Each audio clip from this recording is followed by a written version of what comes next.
To the race for the White House and the wild card rap mogul Kanye West, who tweeted, as you well know at this point, over 4th of July that he is running for president. He's now sat down for a wide-ranging interview with Forbes magazine where he says that he's done with President Trump and explains his view of the black vote and how his White House would be modeled on the fictional country Wakanda in the movie Black Panther. ABC News political director Rick Klein joins us now to break it all down for us. And Rick, really, we shouldn't be all that caught off guard by this. After all, at the 2015 MTV VMAs, Kanye did announce he was going to run for president in 2020. And to be fair, that same year, 2015, when then candidate Trump joined the race, very few people took it seriously and assumed that it was just a publicity stunt. So do you think that people should give more credence to this potential run by Kanye West? No, at least not if you're worried that he actually might become president or thinking that it's about becoming president. That's not realistic. 2015 is actually an interesting reference point in this because that is when Donald Trump announced for the 2016 race. If Kanye West had announced this a year ago, he might have a shot to make a ballot in enough places to be competitive. But those deadlines have already passed in a whole range of states. And at this point, he hasn't filed a statement of candidacy with the Federal Election Commission. It gets harder and harder as time goes by. And there really is nothing now that says that this is a serious candidacy for president. So 4 months out, what would be his best bet? A write-in option?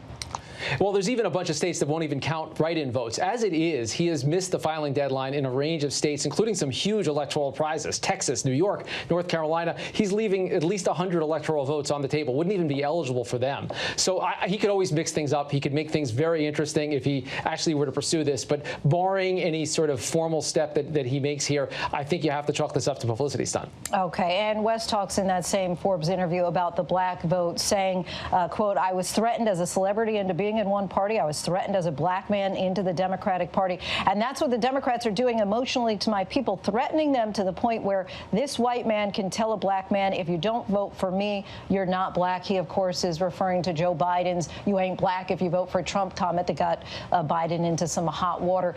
In this time, though, of racial upheaval across the country, do you think at all that Kanye's view might attract some disaffected voters who, like the famed rapper, may have never voted before?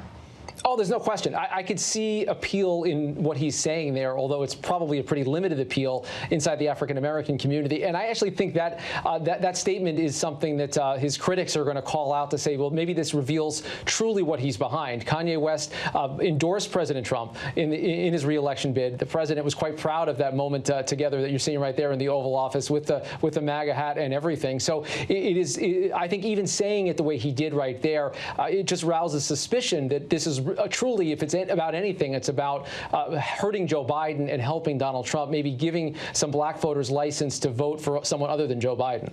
So just final words here. Too much, too little, too late?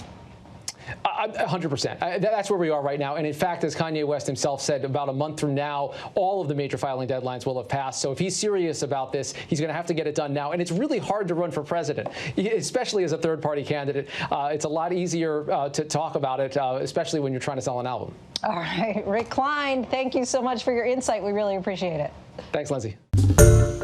Hi, everyone. George Stephanopoulos here. Thanks for checking out the ABC News YouTube channel. If you'd like to get more videos, show highlights, and watch live event coverage, click on the right over here to subscribe to our channel. And don't forget to download the ABC News app for breaking news alerts. Thanks for watching.